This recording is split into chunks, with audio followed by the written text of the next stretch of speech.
Sweet. Can you hear me back there? Sweet. Good to know. Thank you all for coming. We'll take just a couple more minutes and get started here. While we're waiting, I want to do a quick applause for the organizers. They've done such an awesome job. Thank you, everyone.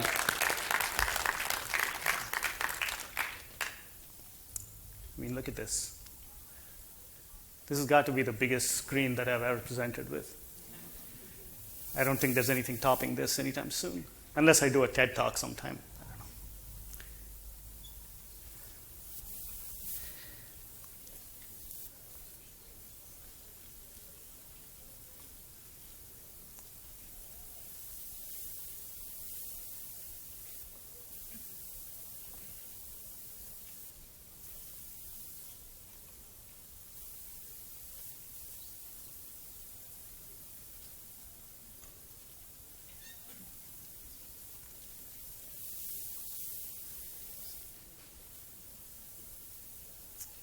Cool.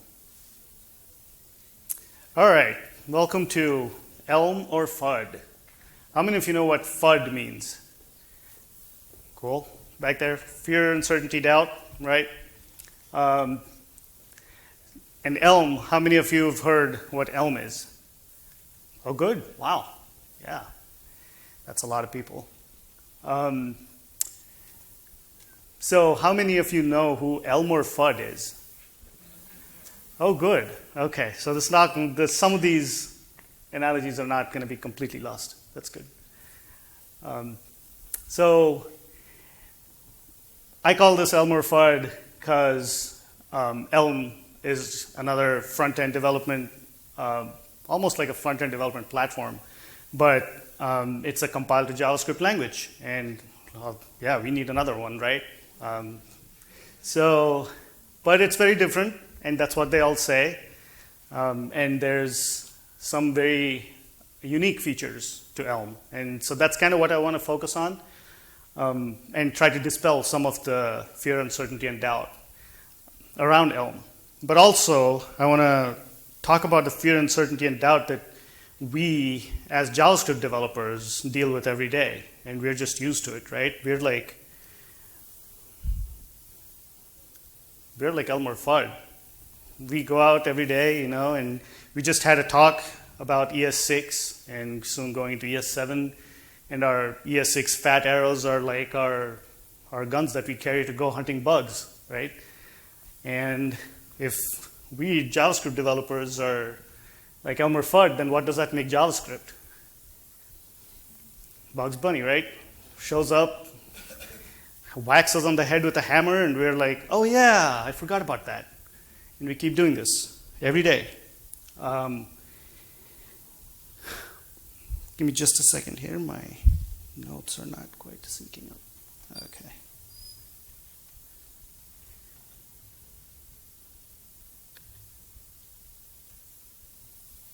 Oh, man.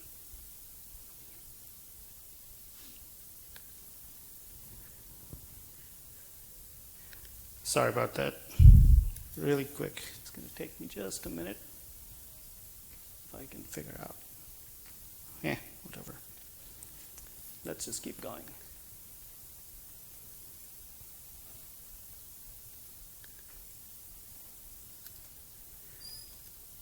So today we'll quickly talk about how Elm helps us with some of this stuff. So first of all, Elm is a fully featured, fully functional compiled to JavaScript language, as we talked. But it's built first and foremost for reactive UIs, and it supports a version of functional reactive programming out of the box. We'll talk more about what that means, but it is just a paradigm for now that is an architecture that allows you to build UIs relatively quickly. And then, because it is a compiled to JavaScript language, we get the benefit of having a compiler. But it's not just a compiler that will yell at you for making mistakes. This is a compiler that will go out of its way to show you where your mistakes are and what you can do to fix them or remedy them. And of course, it's backed by a very approachable and very friendly community. In fact, there's some folks in the audience right now who contribute to the community. And that's one of the best features of the whole Elm ecosystem. So let's quickly talk about the language features itself. And as we go into this, I would like you to think about your experience working with JavaScript and how some of these features help eliminate a lot of concern that we are just used to carrying in our heads, just the mental overhead of working with JavaScript. I love JavaScript. I work in it every day. I do React. Previously, I've done ClojureScript, which is another functional compiled to JavaScript language. But there's always, unfortunately, JavaScript is not a very high bar to have a better language. So these are the features that I'm going to talk about. First of all, there's static types, immutable data structures, pure functions, and then, of course, there's interoperability with JavaScript itself so that you can delegate things to JavaScript when you need to. For example, if you're using third-party libraries and such. So let's talk about static types for a bit. Static types allow you to define the shape of your data. And what that means is that you hear that a lot, but it's kind of a loaded term. But mostly what it means is that you have guarantees in your functions and in your programs about the kind of data that the function expects and the kind of data that it gives back, right? In JavaScript, we just saw that there's the hidden arguments array that goes into every function. You could totally have a function that takes in apparently no data, but give it any arguments you choose. Or, for example, you could take a function that expects a variable, but then you give it something totally different. But what static types allow you to do is kind of mitigate a lot of that at compile time, so that when you know that your program is compiled, you know that it works. And like we said, there's clear contracts, and what that also does is allow you to test your functions. And speaking of functions, it also eliminates the ability for nulls to sneak in. There's multiple talks out there that talk about Tony Hoare's famous quote that null was his billion-dollar mistake. Static types, in this case, help us eliminate nulls in lots of cases. And we'll see how. We'll see some examples. For example, this is a piece of Elm code. The very first line is what's called a type annotation. And it's basically, all it's saying is longest name length is the name of my function. And it takes a list of strings. And then the arrow says the last expression on that line is what it returns, right? It returns an integer. But there's a maybe in front of that. And we'll talk about what that means in just a minute. But know for now that it is a type that will give you an integer. And then following that is the actual body of the function. So longest name length is the name of the function.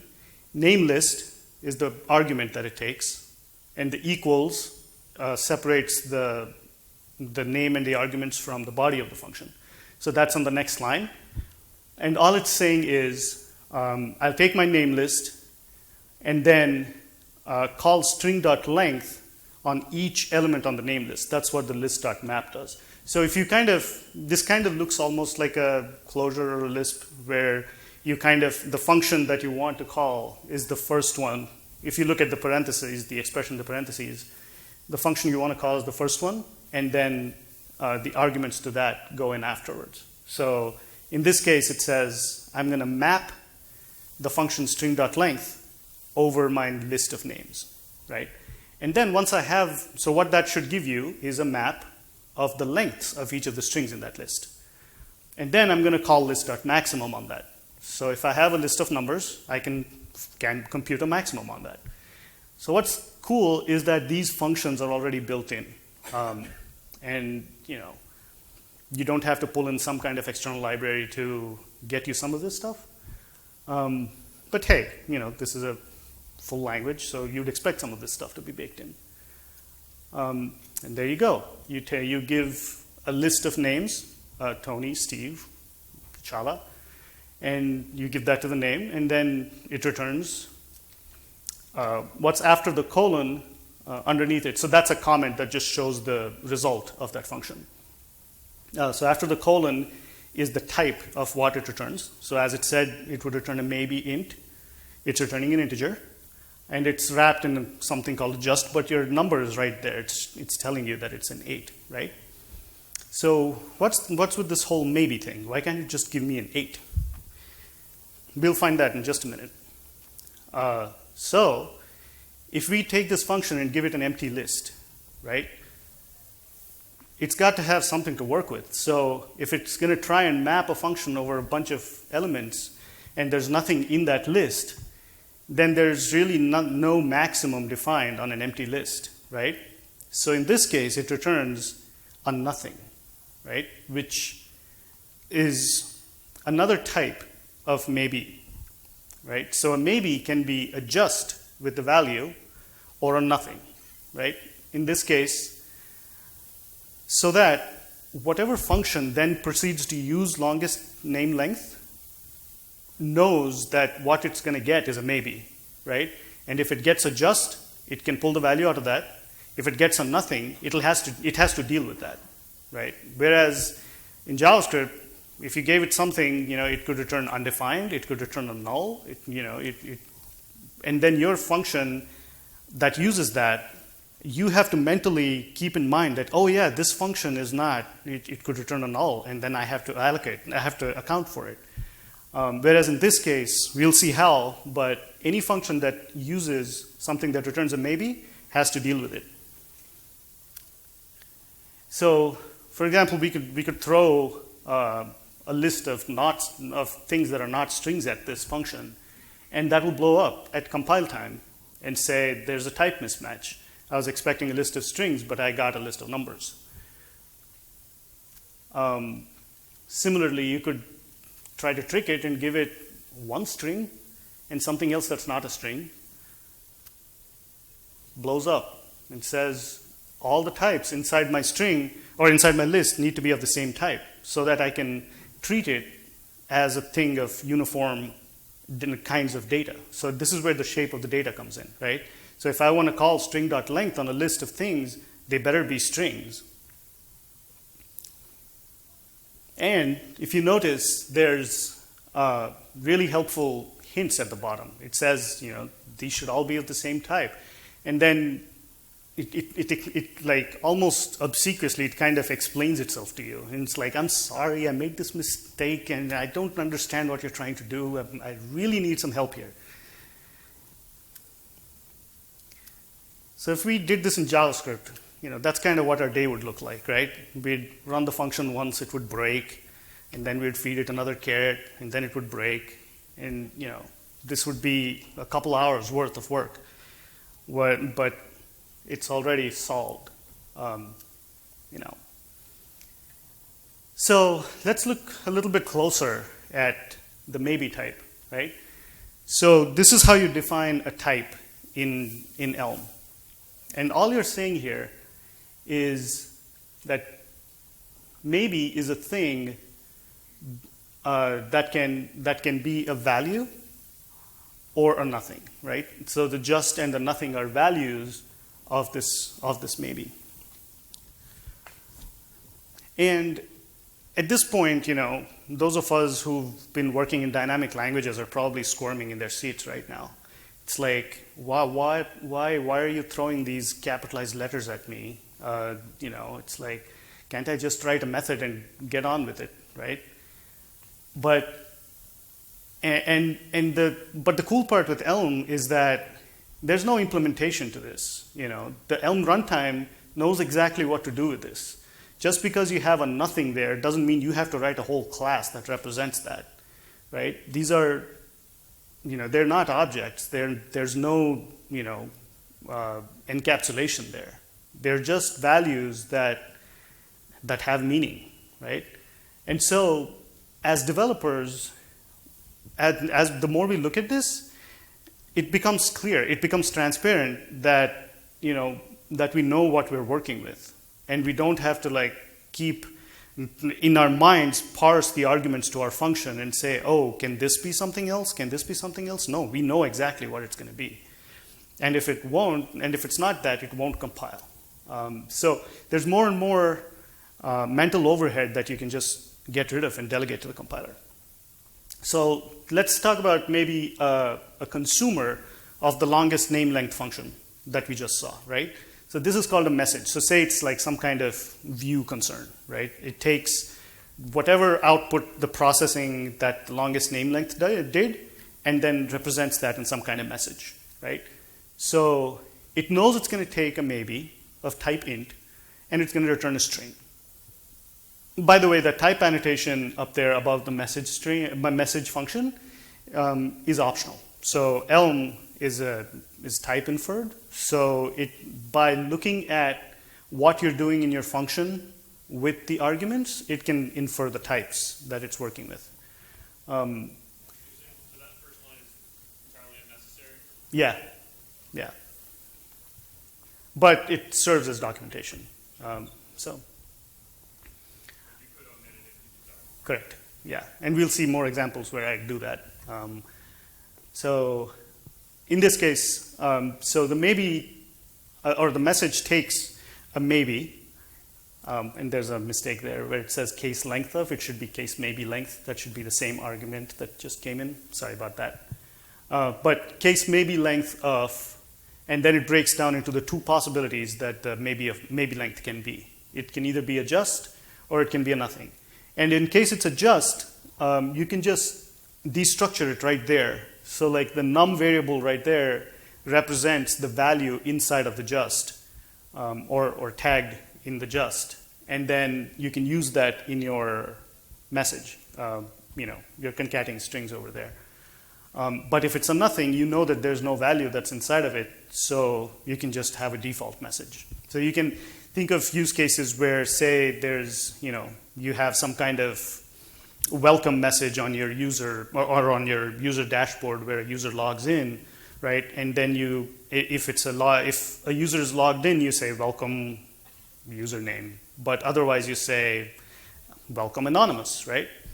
So the logged in user could be an example of a maybe that says it's either logged in or not. And if it's logged in, you get the user information. Otherwise, you get nothing.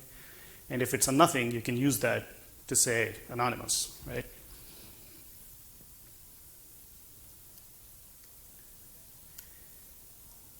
So, but we looked at that case statement, right?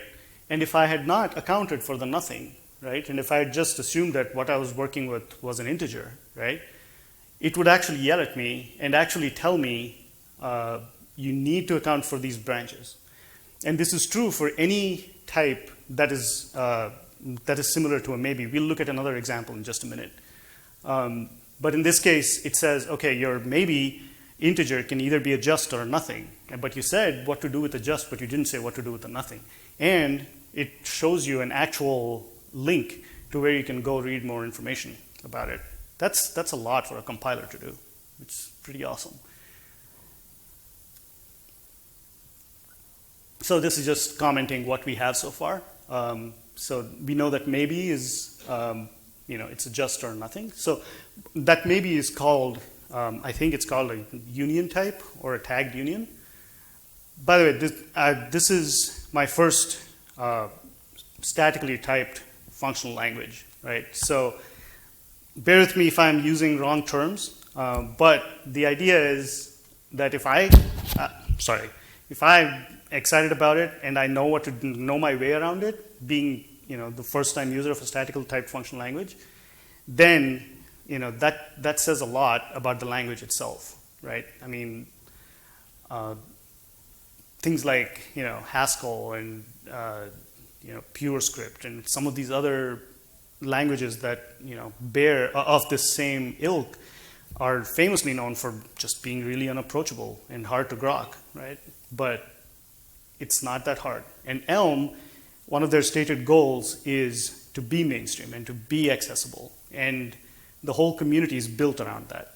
And that's what I love about it. So this is it's a union type.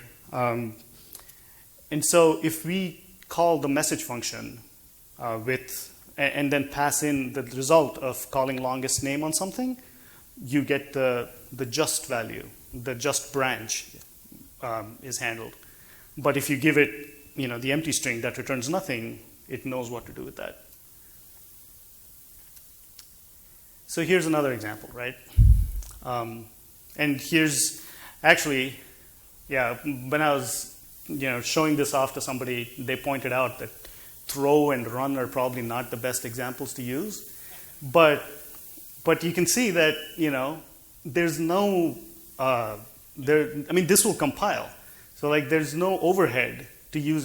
So the basic syntax of the language is tiny, right? These are types that I can use. They're not reserved for any reason, right?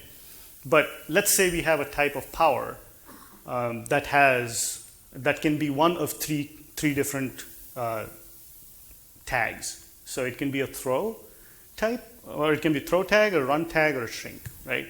If it's a throw, you need an object that you throw. If it's a run, you need an integer that tells you how many minutes a mile you can run. And if you shrink, you just shrink. I guess you can use a scale, but in this case, I just said there's either tiny or large, right?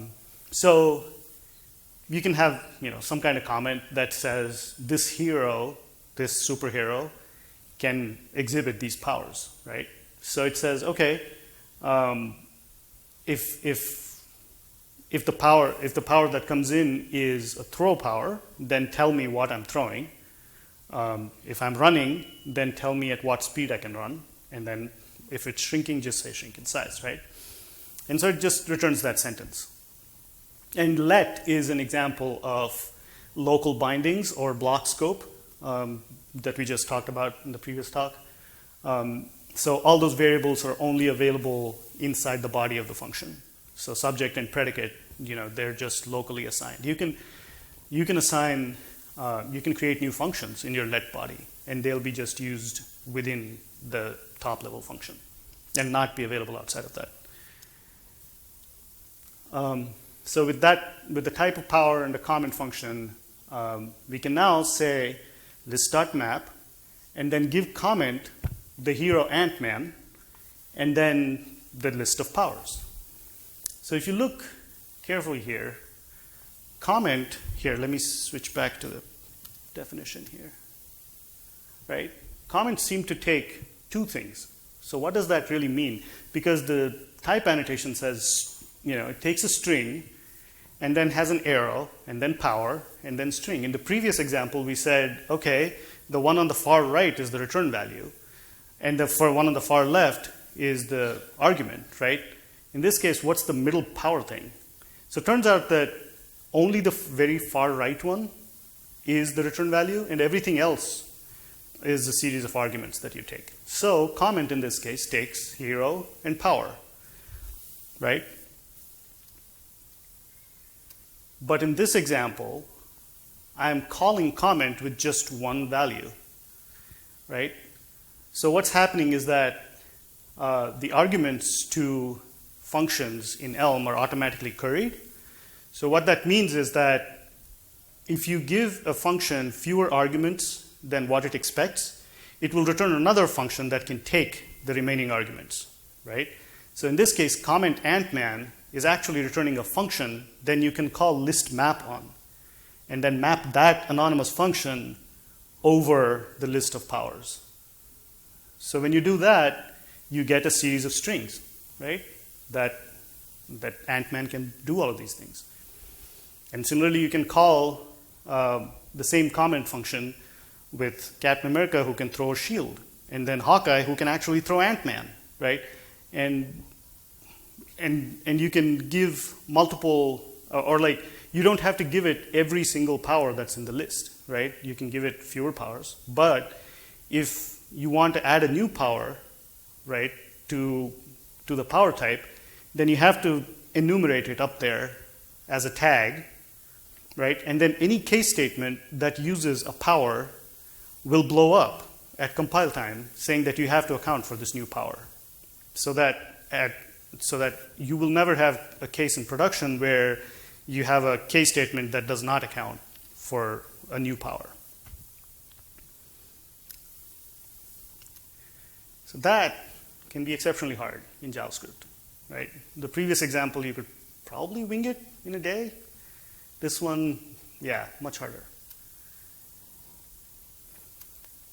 So let's talk about some of the immutable data structures we have available in Elm. There's the kinds of things you would expect. There's lists and arrays. So lists are what we saw already. There's lists of, they're separated by, they act like a linked list almost. They're all of the same type, and they're separated by square brackets. Arrays work the exact same way, but they are optimized for positional access.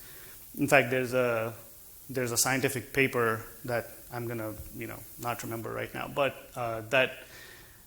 that modifies lists and optimizes them for positional access, and arrays in Elm actually implement that. There's sets and dictionaries. So sets is what you would imagine. It's like a list, but has unique values.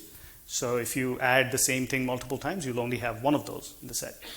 Dictionaries are very lightweight, almost hash map kind of things. But I have not seen them used very much because there's a better, more useful data structure that usually tends to subsume dictionaries is records. And records they work really in a really similar fashion to objects in JavaScript.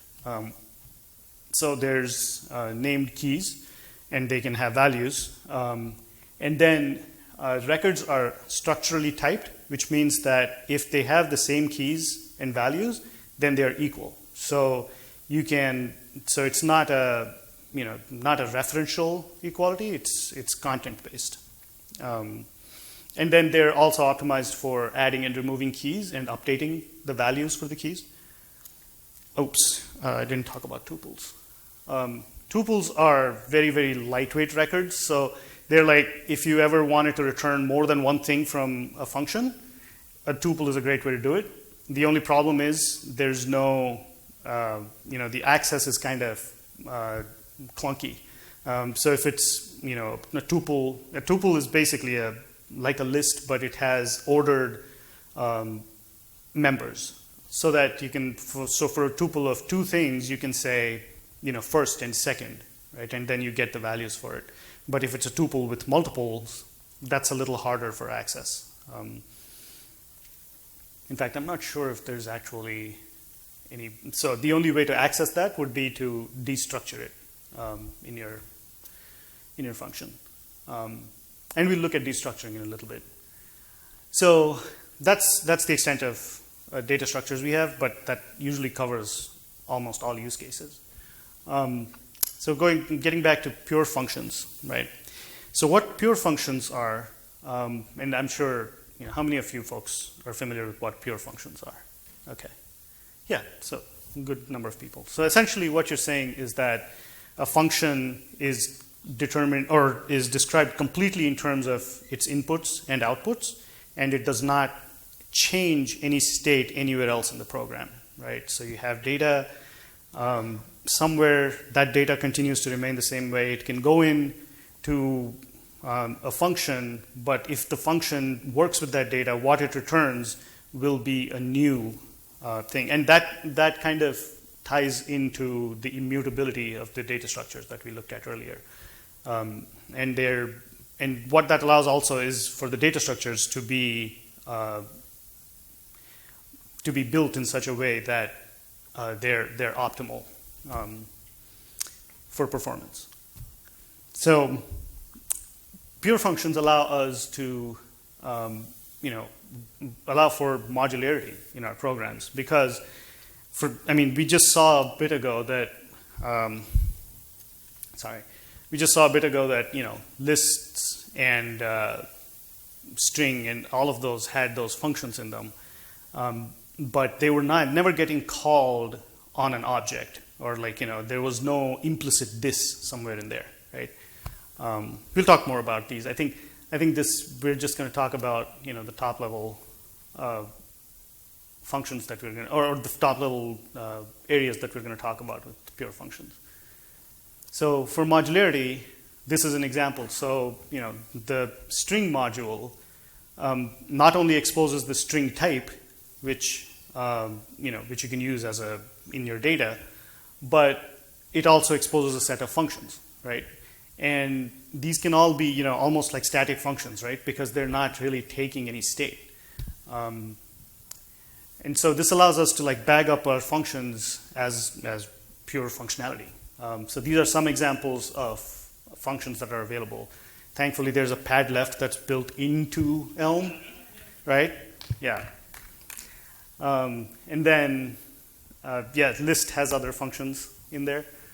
And some of those are really cool functions, like the intersperse will take a list of types and then, or it'll take a thing and a list of similar things and then put the thing that you gave it first in between each of the members and then return another list of those same kinds of things, right? Those could be strings, numbers, whatever, but the A's need to match. So you can't give it an integer to intersperse in a list of strings because you want the resulting list to be all of the same type.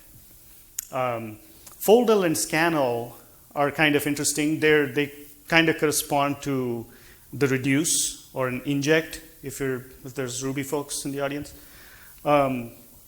Essentially, fold L says fold from the left, right? But fold L, fold R, they have the same kind of semantics. There's a function that they take and a starting value.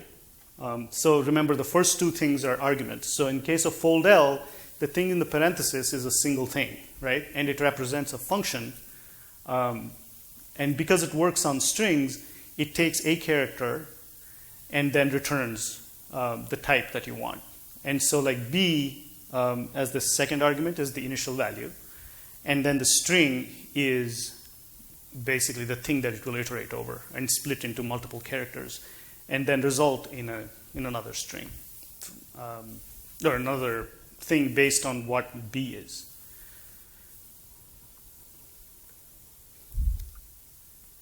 Have I lost everybody yet? No. Okay.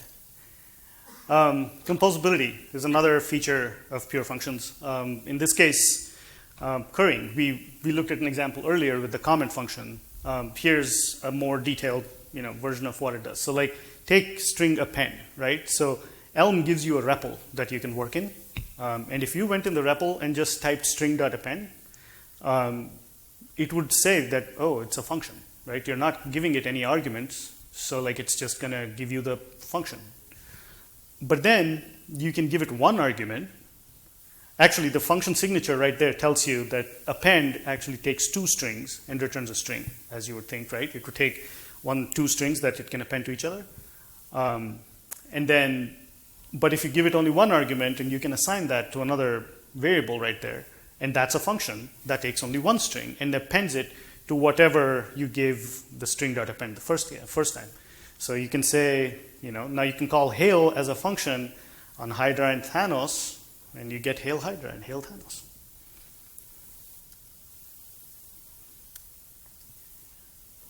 You can also compose functions together. So basically, this is a way of saying you take one function, another function, and then apply them in sequence, right? And so, for example, you have Hulk, who always speaks in uppercase, right?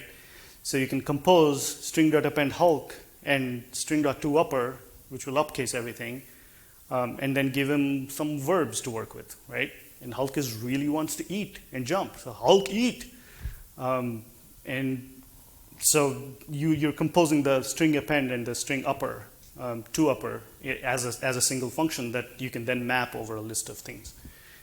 But banner, on the other hand, is more mild-mannered. So you can compose the other way, and you can get you can give them uppercase verbs, but they'll all come back down to lowercase because Bruce Banner is just gentle.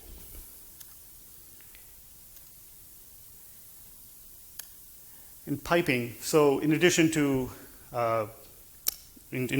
composing, you can also do piping, where you basically take the output of one function and then pass it in as the first argument of the next function. And piping goes both ways too.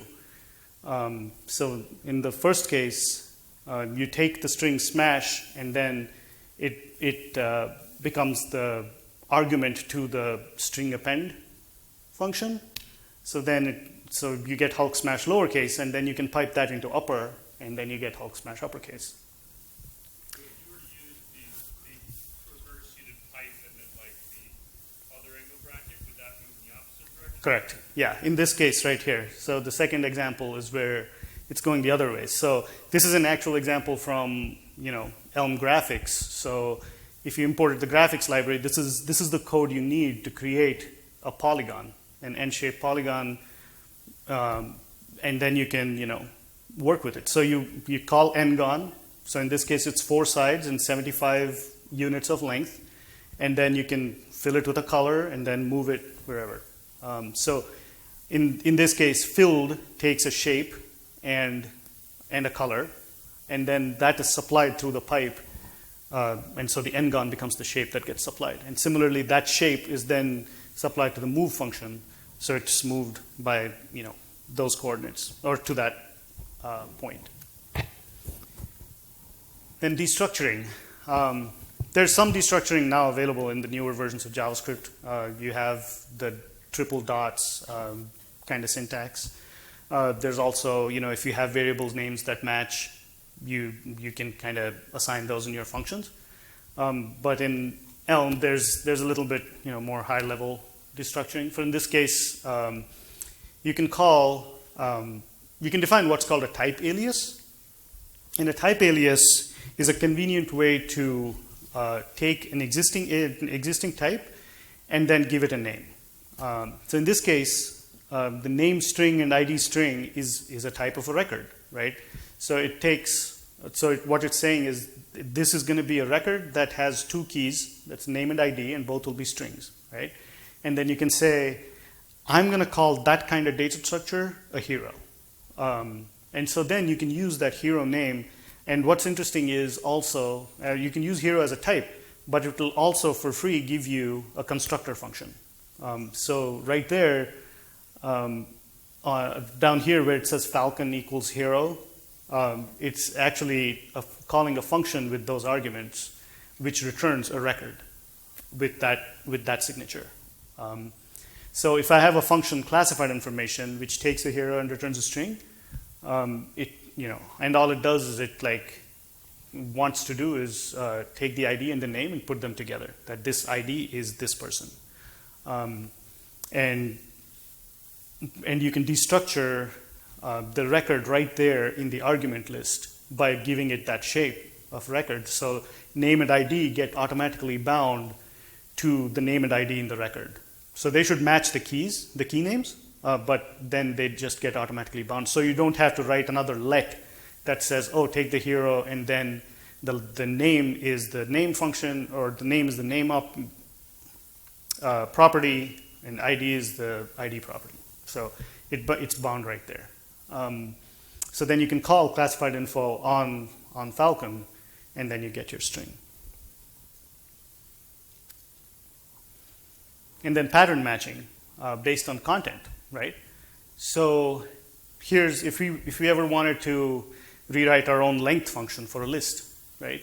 We say, okay, our length, in this case I have not shown the type annotation here, but it takes a list and then says, okay, if my list has no arguments in it, so if it's an empty list, then just return 0. If it has only one argument in it, and by convention, the second line, the underscore is basically something that you don't want to bind to. So anything you bind to an underscore is just ignored. So you can't just use it as a name. But if you wanted to bind to it, then you give it some name, and then that would be available in your function body. So in this case, it's saying, it's just one argument. I don't care what it is. My length is 1. But then the third line says, so the double colon is a cons operator.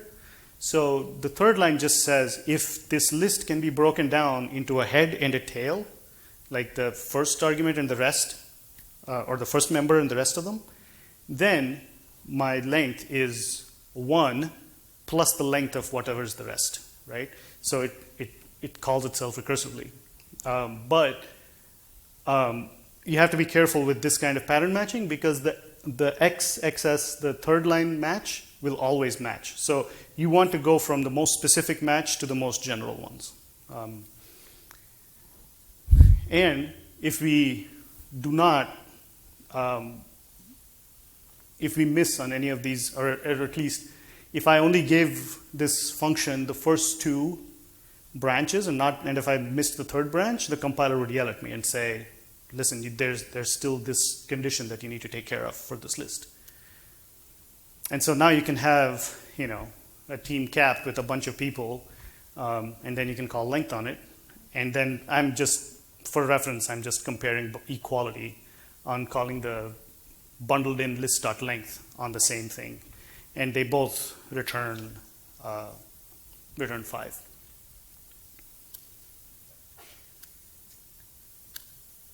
So finally, let's talk about JavaScript interop.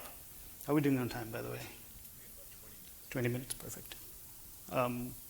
So you can embed your Elm-apps in HTML. There's a few ways to do that. The first would be Elm full screen, which basically puts it in the body of your app. And then it takes over the entire DOM and then uses it.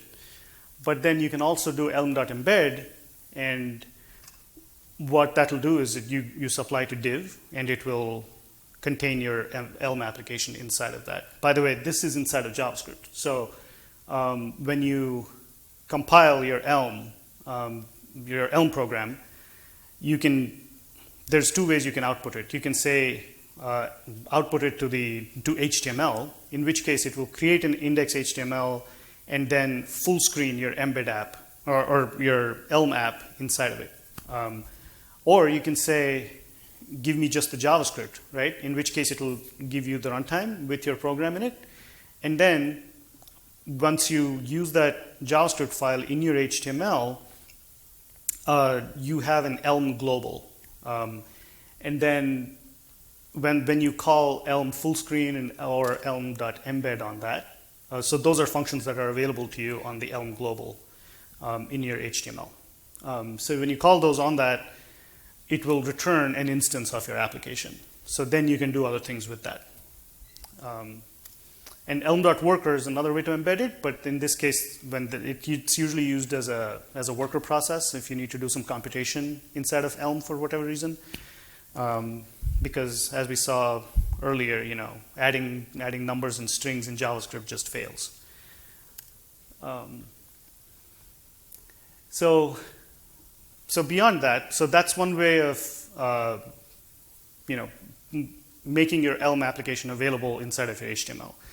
But you still want to talk to JavaScript because you need to, right? So there's something called ports that Elm gives you. So port is a keyword, but it essentially creates a data structure. And we'll talk about what kind of data structure in just a minute. So this is one example of a port, right? So we're going to call this port a tick. And the type annotation says it's a signal of the type float, right? So we'll talk about what signals are in just a minute. But for now, we can just imagine, and at the very basic level, signals are just a stream of values, right? In this case, so it's not, as opposed to a list, which is a static structure, a signal is a time-related structure. So you can think of it as an open-ended list, which basically gets values as things change, right? In this case, every second, right, is these are every and second are functions available on the time module. And what that does is basically it creates a signal that will update every second. So in this case, we're calling it a tick, right? And then inside of your JavaScript, you can say, take whatever so when you compile your Elm app, it's available as a module inside of your Elm object, right?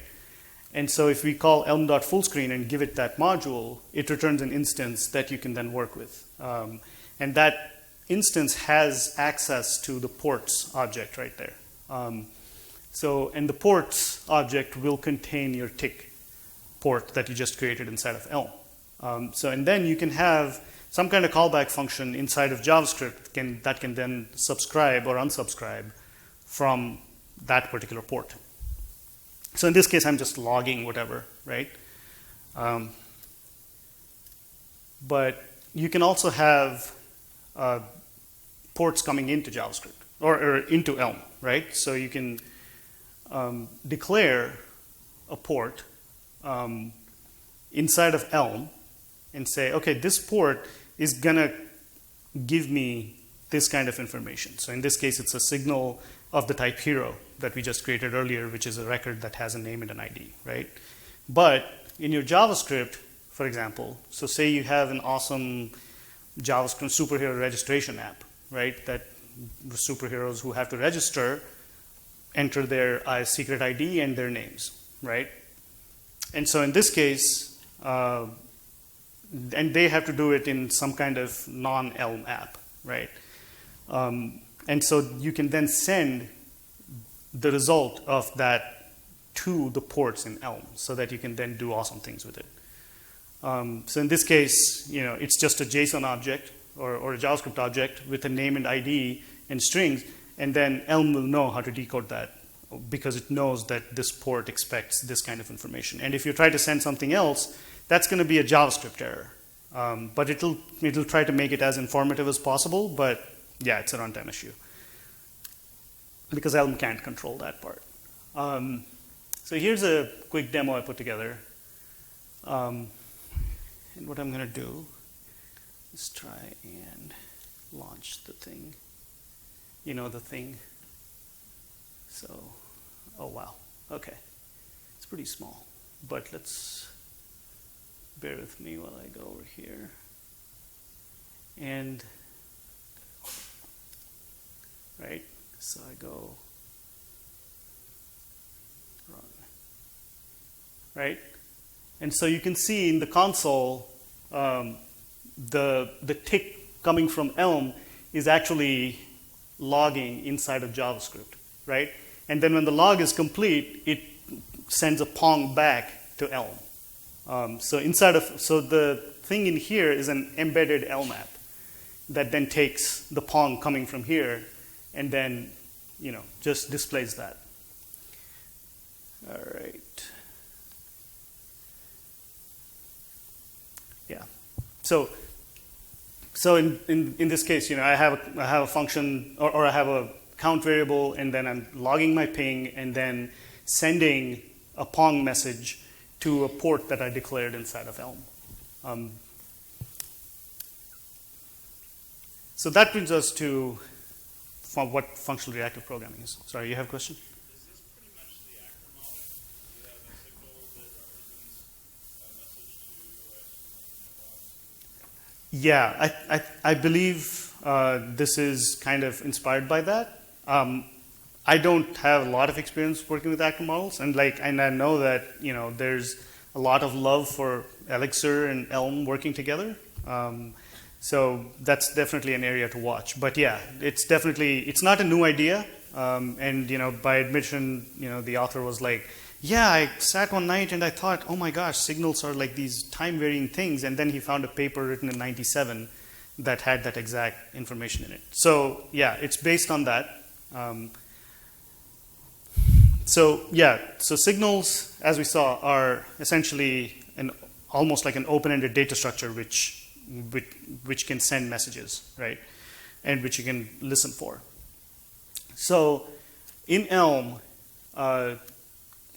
so this is one person's visualization of what signals look like. So say the very top line there represents clicks, mouse clicks, right? So say you're clicking at random intervals. And the second one represents a signal every second, which we just saw earlier, right? So all it is a timestamp that updates every second. So, I mean, those distances don't quite look equal, but yeah, they should be on the second row. So you can do something. So Signal is a module as well inside of Elm that exposes the function sample-on, for example, right? And what sample-on says is whenever an event happens or whenever I get a message on this first signal, return the value of the second signal, right? So in this case, it's saying listen to every second signal, right? The every second time signal. But when a click happens, return that. So what it's returning is actually the timestamp of your click, right? So like, or the closest timestamp to a second, right? So you click at a thing, and the next time a message comes in on that signal, the third signal is actually going to activate. So you could technically, have a tiny little app that just keeps telling you when you clicked. It's not very useful, but. So here's a demo that I have. In this case, the main is the function that Elm looks for to display in your app. And in this case, what I'm doing is I'm taking the mouse position, right? So the mouse's position is a signal because you could be moving your mouse all the time, and it keeps varying, and Elm knows to listen to that, and it's modeled as a signal. And what it'll give you is a set of coordinates, right? And in this case, actually, it's a tuple of the x and y position. And then the next thing to the left of that is a composition of two functions. So like the mouse position is a tuple. So in order to represent it as HTML text, I have to call toString on that. So that's all that is, HTML text composed with toStrings so that you get an HTML text representation. And then my main is just a signal.map of that function over the signal, which is our mouse position, right? So essentially what I'm saying is take this signal, transform it using the HTML text function, and then return another signal that has that transformed value in it. So in this case, let's see where I am at. Oh, here we go. So nothing happens, and then as I move my mouse, it tracks and updates constantly, right? So that's one example of how signals work, right? So in Elm, the functional reactive programming part happens where essentially your Elm app is listening to a bunch of signals, right? And then it knows how to maintain state in a very controlled fashion. And then your program is just a declaration of what to do as these signals change, right? So you model your program in terms of the signals and transformations of those signals. And then, the result to your app state. And then your view, which is, what you display, is just a result, is a declarative representation of your state. So that's what, that's kind of encompassed in this diagram. So like database requests, HTTP, UI changes, animations, all that stuff, they all feed back into the state of the application. And then your core logic consists of modifying that state so that in a predictable fashion so that your view can be updated. So those of you who've done React, how many folks are familiar with React? Show of hands? Okay. Yeah, so fair number. So there's some parallels there, right? I mean, you do the same thing. You have data stores, and then you have a view that kind of is a declarative representation of some part of your data store. And then any events that happen are fed back, and what they do is change the data. They don't touch the view, they change the data, and then the view knows how to represent the changed state. So, but we've been talking about pure functions and no side effects, and so how do these state changes happen? So this is the magic that happens, right? This is a little hard to, this diagram doesn't, really do it justice. So both of these diagrams come from a post on the Elm-Lang blog called Reactivity, and it does a lot better at explaining some of these things in more detail.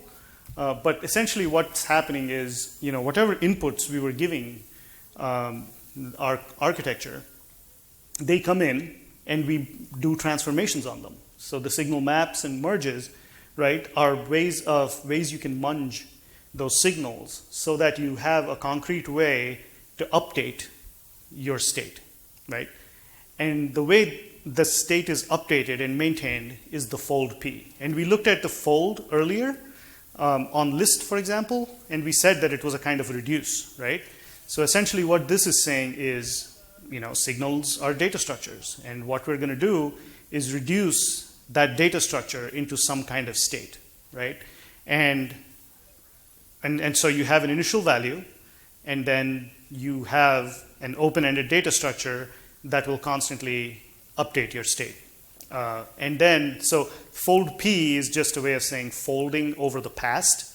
So it's basically just a signals metaphor for a reduce. And then the result of that is a signal. And so your view then filters out whichever parts of that state they want to see and then represent that. And so the necessary condition is each Elm component has one canonical representation of state, right? So any state changes that need to happen go in one place, and then your view is a function of that. So here's a tiny demo for fold P, right?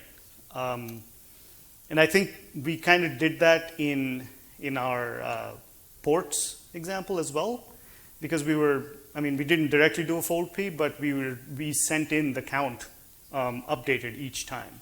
And in a sense, that's similar to how fold P works. In this case, once again, we take the every second signal, right, to the far right, and we start with a 0 value, and then we supply the function to fold P that tells you how to use that signal. So in this case, all I'm saying is, I don't care what value comes in on that signal, but every time it comes in, increment the value that I started with, right? And so, and then again, the main function is just another display. So input in this case is a signal, and then we're doing the same thing we did before. We're just transforming that signal into a HTML value or a signal of HTML. So once again, if I can find where my mouse is, I should just. There we are. Right? So it's a little anticlimactic, but it's a timer, but it increments every second, and then makes us feel old the longer we look at it. So yeah, so 2 lines for a timer that ticks, right?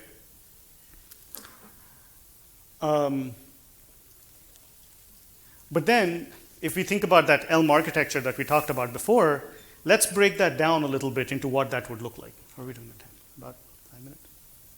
2? Okay. All right. So we can break it down into model, which is our initial value, and then our update function, which says what to do with when our signals come in and how to change the model, and a view, which all it does is represents a signal of what's happening with the state, right? It's just taking that and representing it as text. And that's it.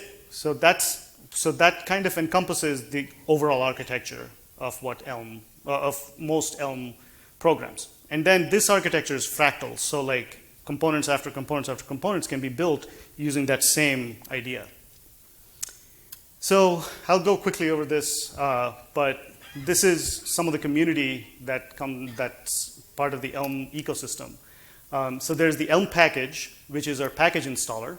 So you can use it to install packages, and it creates what's called a package JSON kind of file, Elm package JSON in your programs. And you can use already published packages, or you can publish your own.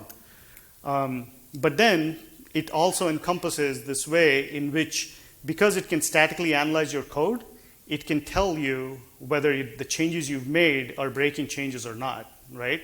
And so you can say, so it can detect API changes in your dependent libraries, and also in your changes that you've made. And so it can define whether it's a major version or a minor version or a patch version, and enforce that semver for you. And so you can say Elm package bump, and it will know, it will up your version based on the changes you made, which is really awesome. So you don't have to like write a version commit every time. So Elm core is fairly small. It just comes with the basics and some data structures and signals. So you can have FRP out of the box. But there's over 200 different packages out there for HTML, for Canvas, for, and now there's some other really cool things that we'll talk about in just a second. There's Google Groups. Elm Discuss is the main place that you would talk about the language, and Elm Dev is where they coordinate the open source work on it. And social, they're everywhere. There's an Elm Slack. They're on Twitter. The GitHub organization is awesome. Their compiler, their website, all of that stuff is under there. And they have an Elm error message catalog, which basically its main object is to catalog all the different error messages people encounter so that they can provide better compiler messages, which is awesome. Future of Elm. The first ever Elm conference is going to happen with Strange Loop in St. Louis in September. And then there's the Elm Software Foundation that's provided for that kind of thing and for continued development. Elm Native is happening, where it's based off of React Native. And then there's also a proof of concept of Elm on the server. So people who are hardcore, they can be like, I'm going to write Elm all the time, right? And they can do that now. So in conclusion, remember this guy, with our ES6 fat arrows. Now you can be this.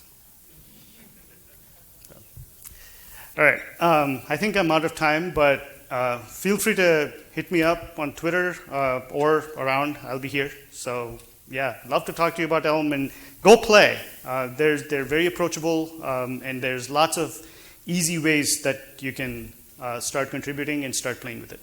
So cool.